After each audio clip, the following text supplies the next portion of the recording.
अफगानिस्तान में हुए एक बैंक में बड़े बम धमाके के पीछे आखिर कौन है जिसमें 21 लोगों की मौत हो गई है और 50 लोग जख्मी हो गए हैं। जानेंगे क्या है मामला। तो वहीं दूसरी तरफ भारत के बोट और पाकिस्तानी सेना के बीच में क्या आमना सामना हो गया समंदर में। जानेंगे 7 बोट डूबने की बात क्यों कही जा रही है। जियोपॉलिटिक्स में इस वक्त बहुत कुछ चल रहा है, हमेशा की तरह जानने को मिलेगा बहुत कुछ। आइए जानते हैं इन खबरों को विस्तार से। इस्लामिक स्टेट समूह ने दक्षिणी अफगानिस्तान के एक बैंक में हुए बम धमाके की जिम्मेदारी ली है और कहा है कि उसने अपना वेतन निकालने के लिए पहुंचे तालिबानियों को निशाना बनाया। कंधार शहर के एक निजी बैंक में एक शख्स ने बृहस्पतिवार को खुद को बम से उड़ा लिया, जिनमें कम से कम 21 लोगों की मौत हो गई, 50 अन्य जख्मी हो गए। सरकार के कंधार सूचना संस्कृति विभाग के प्रमुख इनामुल्लाह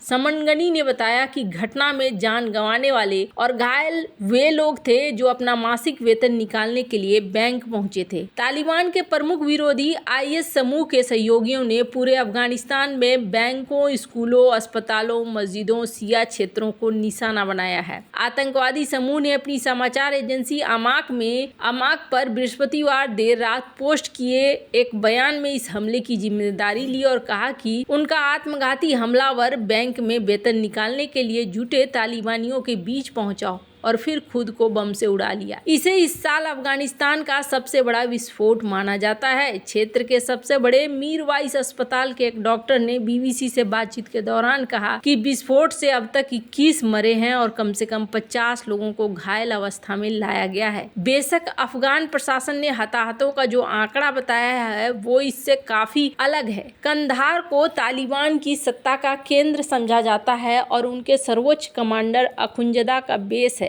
अभी भी उसके यहाँ होने का दावा किया जाता है। 2021 में विदेशी सैनिकों की पूर्ण वापसी के साथ ही अफगानिस्तान पर तालिबान ने पूर्ण कंट्रोल कर लिया, लेकिन अभी भी सुरक्षा की स्थिति चिंताजनक बनी हुई है। देश में हर साल दर्जनों बम विस्फोट और आत्मघाती हमले होते रहते हैं।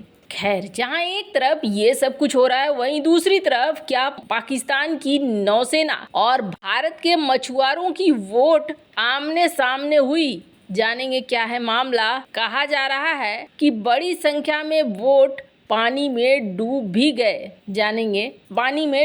गए। पाकिस्तान भारतीय मछुआरों के खिलाफ एक ऑपरेशन चला रहा है। पाकिस्तानी मीडिया द डॉन के मुताबिक 21 मार्च को 7 भारतीय मछुआरे गलत तरीके से पाकिस्तान की समुद्री सीमा में घुसे थे, यहाँ मछली पकड़ रहे थे। पाकिस्तान समुद्र सुरक्षा से जुड़ी एजेंसी PMSA ने इन्हें हिरासत में लेने के लिए ऑपरेशन शुरू किया। इसी बीच भारतीय मछुआरों से भरी बोट डूब गई। 2 मछुआरे लापता बताए जा रहे हैं। डॉन की रिपोर्ट के मुताबिक PMSA की शिप पाकिस्तान के एक्सक्लूसिव इकोनॉमिक जोन में पेट्रोलिंग कर रही थी, तभी भारतीय मछुआरों की बोट दिखी। किसी भी देश का एक्सक्लूसिव इकोनॉमिक जोन आमतौर पर 200 समुद्री मील तक फैला होता है। इसमें मौजूद नेचुरल रिसोर्सेज पर संबंधित देश का अधिकार होता है। पाकिस्तान का आरोप है कि भारतीय मछुआरे अवैध तरीके से पाकिस्तानी सीमा में मछली पकड़ रहे थे। जैसे ही उन्होंने PMSA की शिप को पास आते देखा, वो बचने की कोशिश करने लगे। उन्होंने तेजी से बोट को भारतीय समुद्री सीमा के पास ले जाने की कोशिश की। इस दौरान बोट डूब गई। इस बीच शिप ने कई बार मछुआरों को सरेंडर करने की चेतावनी दी। डॉन की रिपोर्ट के मुताबिक एक समय ऐसा आया जब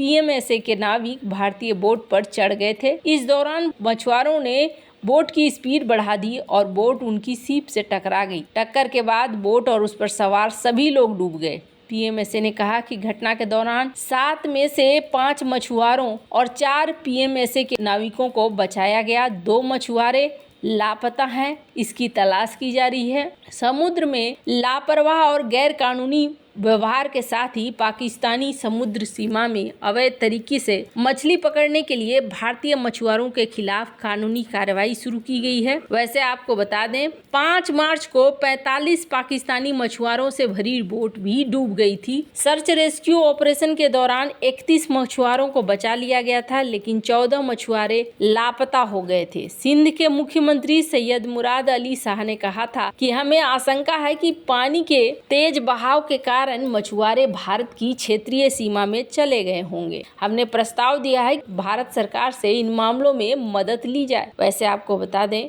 ये जो मछुआरों की चीज़ है, पानी में कई बार सीमाएं पता नहीं चलती है और इसमें क्या होता है कि दूसरे की सीमा में घुस जाते हैं मछुआरे। ऐसी घटनाएं कई बार होती हैं, पर ज़्यादातर इन घटनाओं में क्या होता है कि लौटा दिया जाता है जिन मछुआरों को पकड़ा जाता है, और ये केस बहुत ज़्यादा बड़ा नहीं बनता है, बशर्ते कि सामने वाला क्या चाह रहा है। हालांकि यहाँ पर टाइम्स ऑफ इंडिया की इस खबर को देख सकते हैं, जिसमें कहा जाता है कि एक पाकिस्तानी नाविक इसमें मारा गया है। इस ऑपरेशन को करते समय पाकिस्तान के साथ एक अलग ही सीन रहा है। पहले भी स्क्रीन पर एक आर्टिकल देखिए। भारत के कई मछुआरे ऐसे हैं जिनको पकड़कर जेल में डाल दिया गया है पाकिस्तान के द्वारा। पिछले ही साल भारत सरकार ने पाकिस्तान से कहा था, इसी साल जनवरी महीने में भारत सरकार ने पाकिस्तान से कहा था कि जो 184 मछुआरे आपके जेलों में बंद हैं, उन्होंने अपनी सजा पूरी कर ली है, इसलिए आप उन्हें वापस लौटा दो।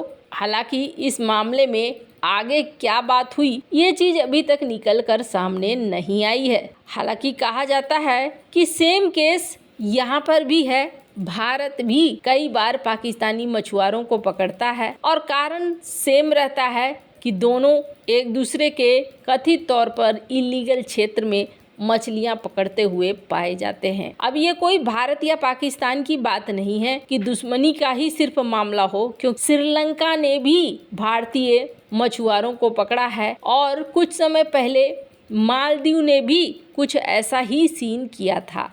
तो दरअसल होता यही है नॉर्मली कि पानी में पता नहीं चलता है कि कब आप सीमा को लांघ गए और कब पार कर गए, पर बहुत कुछ निर्भर करता है कि दोनों देशों के बीच में हालात कैसे हैं। एक ऐसा भी समय था पिछले साल, जब देख सकते हैं इस आर्टिकल को, जिसमें 80 भारतीय मछुआरों को पाकिस्तान के द्वारा छोड़ा गया था। तो ऐसी ही कुछ खबर भारत के द्वारा भी थी कि भारत ने भी बड़ी संख्या में पाकिस्तानी मछुआरों को छोड़ा है। पर कई बार ये चीजें ना काफी लंबी हो जाती हैं और मछुआरों को छूटने में काफी वक्त लग जाता है, जो बहुत ही ज्यादा कष्टकारी हो जाता है। जैसा कि 184 मछुआरों को लेकर भारत सरकार ने कहा कि वो अपनी सजा को पूरी कर चुके हैं और इसके अनुसार उनको छोड़ देना चाहिए, पर अभी भी उस मामले को लेकर बहुत ज़्यादा असर नहीं हुआ है। वैसे आपको क्या लगता है इन सब मामले में, आपकी क्या राय है, कमेंट कर जरूर बताएं। जल्द मिलते हैं अगली वीडियो में नई खबर के साथ।